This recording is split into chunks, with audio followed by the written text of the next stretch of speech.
दोस्तों, Gandhi knowledge bank के इस यूट्यूब चैनल पर मैं विवेक आप सभी का स्वागत करता हूं।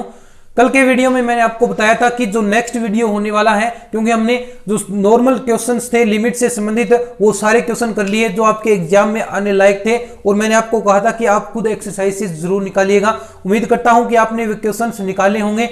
आज की इस वीडियो में, जैसा कि मैंने कल आपको बताया था कि आज की इस वीडियो में हम कोची सीक्वेंस के बारे में पढ़ने वाले हैं। कोची या मूल फंडामेंटल सीक्वेंस क्या होता है, इंपॉर्टेंट टॉपिक है। पहले ही बता देता हूं, 4-5 वीडियोस इस टॉपिक से ही रिलेटेड बनने वाले हैं। कोची इक्वेशन, कोची थ्योरम में क्या है, कुछ प्रकार की थ्योरम आएंगी। मूल प्रमेय क्या होती है, फर्स्ट थ्योरम, सेकंड थ्योरम, इस प्रकार के बहुत सारे टॉपिक इसमें आने वाले हैं। उससे संबंधित इसकी कुछ इंपॉर्टेंट थ्योरम भी आएंगे, और जो क्वेश्चंस हैं वो मैं टॉपिक के साथ साथ ही आपको करवा दूंगा। जो आपके टॉपिक सब आपको, मान लीजिए मैं इसकी डेफिनेशन समझाने वाला हूं, तो इसके साथ साथ इससे रिलेटेड जो क्वेश्चंस है आपकी एक्सरसाइज से संबंधित है वो आपको मैं सारी करवा दूंगा, ताकि आपके एक्सरसाइज के क्वेश्चन भी सोल्व हो जाए और आपको टॉपिक भी क्लियर हो जाए। तो दोस्तों, अपने दोस्तों के साथ इस वीडियो को शेयर कीजिएगा। चैनल पर नए हैं तो चैनल को सब्सक्राइब कर लीजिएगा। सपोर्ट दिखाएं अपना दोस्तों, ताकि हम आपके लिए और अधिक वीडियोस बना सकें। चलिए शुरू करते हैं आज के इस वीडियो को। टॉपिक का नाम देखिए, बुक हमारी रियल एनालिसिस चल रही है या कन्वर्जेंस थ्योरी।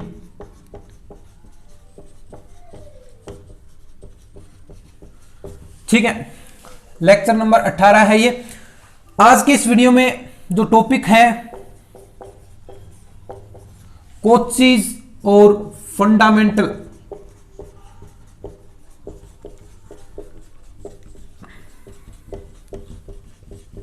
हिंदी में भी लिख देता हूं कोची या जो मूल अनुक्रम। देखिए, टॉपिक का नाम आपके सामने है। शुरुआत कर रहे हैं इस टॉपिक की जो आपके पास है। हमने पहले लिमिट्स के बारे में पढ़ा, अब ये आपकी फर्स्ट यूनिट में ही ये टॉपिक है कोचीज और फंडामेंटल सीक्वेंस क्या होता है। इससे संबंधित जितनी भी इंपॉर्टेंट चीजें हैं वो सारी चीजें मैं आपको करवाने वाला हूं। देखिए, सबसे पहले मैं आपको जो चीजें हमने पढ़ी हैं उसी से रिलेट करके इस टॉपिक को मैं क्लियर करूंगा। देखिए, हमने सबसे पहले लिमिट का टॉपिक पढ़ा था। जो पिछला टॉपिक पढ़ा था उसमें मैंने बताया था कि किसी सीक्वेंस की जो लिमिट है या जो कन्वर्जेंट सीक्वेंस है उसकी डेफिनेशन क्या थी कि कोई sequence x n minus l less than epsilon कब था, एप्सिलॉन ग्रेटर देन 0 और जो n greater than n naught. यानी कोई सीक्वेंस है एक्स एन, सॉरी दोस्तों, कोई सीक्वेंस है एक्स एन और उसकी जो अल कोई रियल नंबर है, परिमित संख्या है, वो अल या फाइनाइट नंबर है, वो इसकी लिमिट कहलाएगी कब, एप्सिलॉन ग्रेटर देन 0 के संगत, जहां पर एक ऐसा अननोट धन पूर्णांक विद्यमान हो, पॉजिटिव नंबर विद्यमान हो, उसके बाद action minus l less than epsilon होना चाहिए। देखिए, यहां पर अननोट ग्रेटर देन का तात्पर्य क्या है, बहुत से दोस्तों को समझ में नहीं आता कि दोस्तों अननोट के बाद जो भी नंबर्स आएंगी उसके लिए ये कंडीशन लागू होनी चाहिए, और उनके लिए कंडीशन लागू होगी तो वो जो अल पॉइंट था वो हमारी लिमिट कहलाएगी। अब देखिए, इस चीज से रिलेट करके हम इस टॉपिक पर आ रहे हैं। तो देखिए, एक्स एन मान लीजिए आपके पास सीक्वेंस है, तो ये कोची सीक्वेंस कहलाएगा।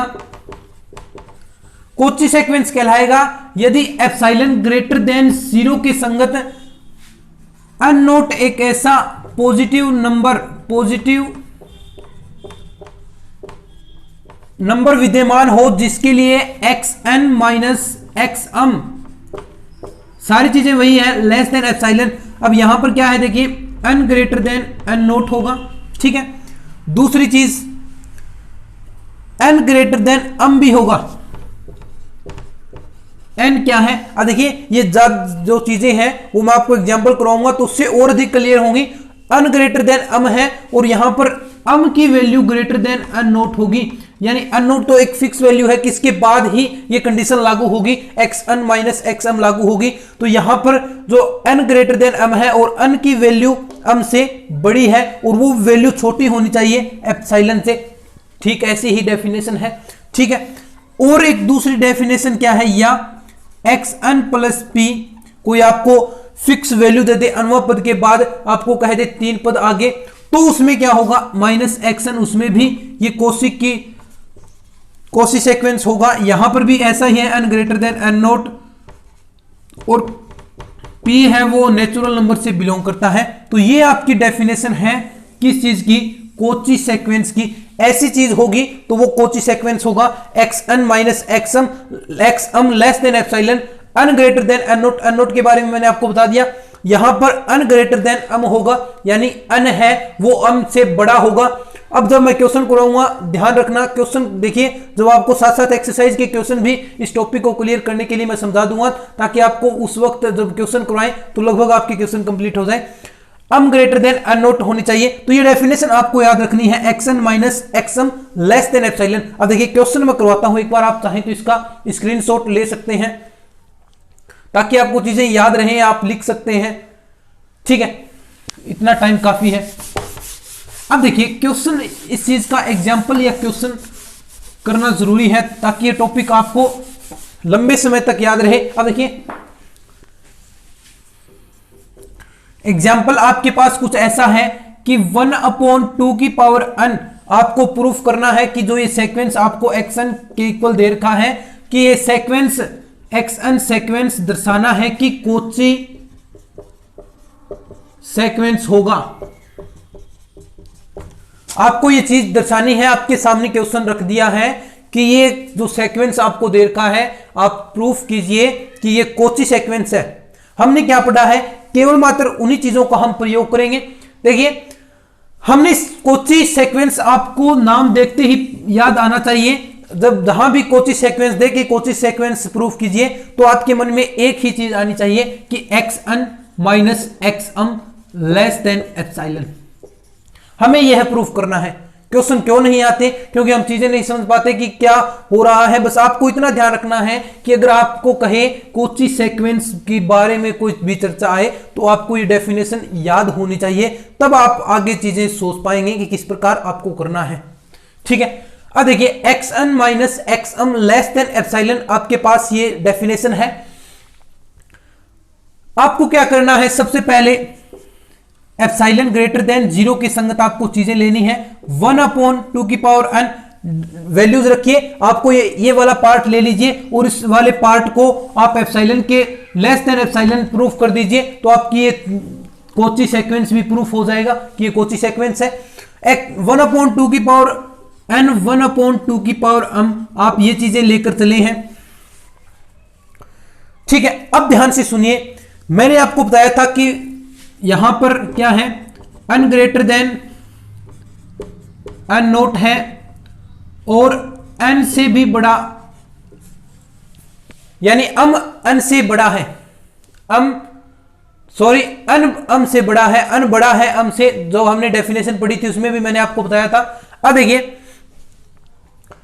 ध्यान से देखिए इस चीज को कि आपके पास पता है कि n greater than m not है, चूंकि n ग्रेटर देन m है तो यहां पर 2 की पावर n भी क्या होगा, 2 की पावर m से बड़ा होगा। 2 की पावर n बड़ा होगा क्योंकि n बड़ा है, स्वाभाविक सी बात है, और 2 की पावर m से बड़ा होगा 2 की पावर n। लेकिन आप देखिए अगर मैं इसे 1/2 की पावर n, क्योंकि हमें चीज तो ये चीज दर्शानी है, 2 की पावर n करूं। अब देखिए ये वाली वैल्यू बड़ी है, अगर इसे 1/, में करेंगे तो ये वैल्यू इससे छोटी नहीं हो जाएगी क्या? ध्यान से देखिए, ये वाली वैल्यू बड़ी है, बड़ी का अगर देखिए इसमें दोनों में 1 का भाग देंगे, आप दोनों में 1 का भाग देंगे तो रिजल्ट किसका बड़ा आएगा। मान लीजिए ये वैल्यू 5 होती है और ये वैल्यू 4 होती है, तो अगर 1 में भाग देंगे तो रिजल्ट इसका ही बड़ा आएगा। करके देख लीजिए, तो ये वैल्यू है तो ये बड़ी किससे होगी, ये छोटी होगी 1 की पावर 2m से, यानी 1 की पावर 2m बड़ी होगी।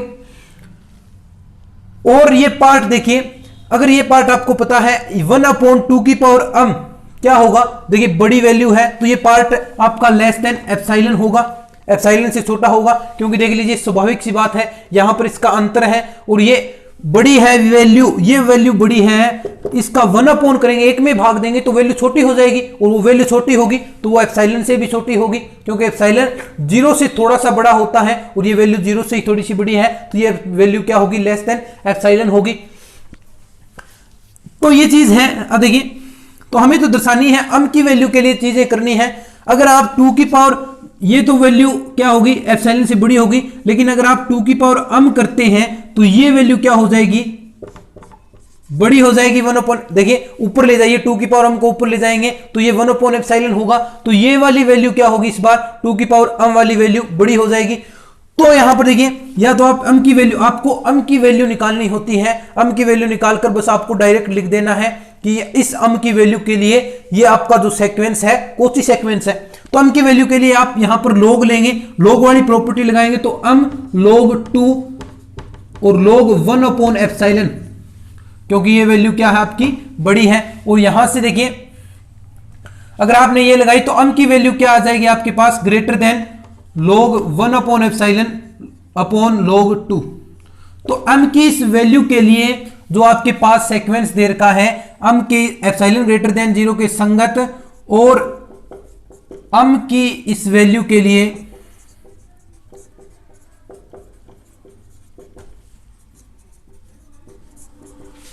xn minus xm less than epsilon Cauchy sequence होगा, कॉची सीक्वेंस होगा।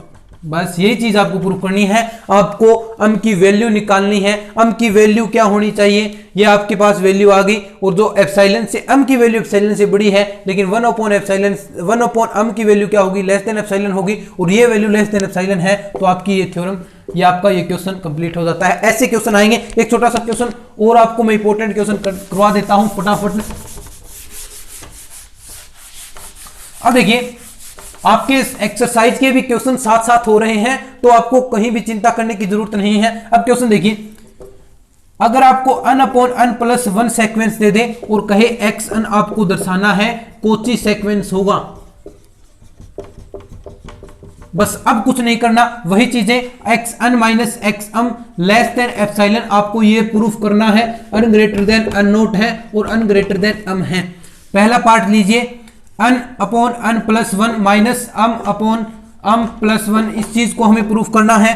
क्या मैं इस चीज को पहले आपको बता चुका हूं, इसको इस प्रकार लिख सकता हूं 1 माइनस 1/n+1 और माइनस 1 माइनस m+1। अब देखिए आपको पता है n ग्रेटर देन m है, n ग्रेटर देन m है, तो n+1 भी बड़ा होगा m+1 से, लेकिन आपको निकालना है ये वाला पार्ट, तो 1/n+1 ये वाला पार्ट क्या होगा, क्योंकि बड़ा है तो ये वाला पार्ट इससे छोटा होगा 1m+1 से। तो यहां पर आपको m की वैल्यू निकालनी है डायरेक्ट, और कुछ नहीं करना। तो ये वाला पार्ट इससे बड़ा है, तो ये वाला पार्ट लेस देन क्या होगा, एप्सिलॉन, तो 1/m भी क्या होगा, लेस देन एप्सिलॉन।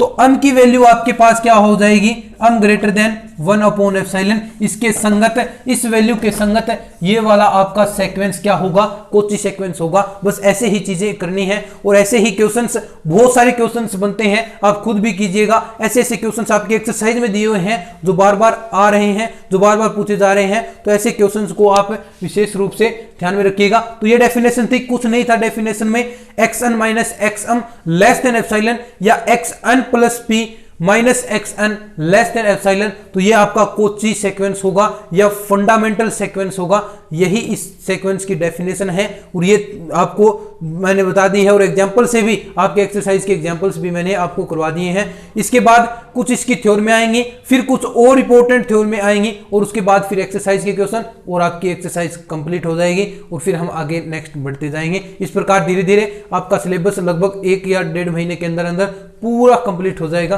चिंता करने की कोई जरूरत नहीं है। दोस्तों आज के इस वीडियो में इतना ही, मिलते हैं फिर इस तरह के और नए वीडियोस के साथ, तब तक के लिए धन्यवाद। जय हिंद, जय भारत।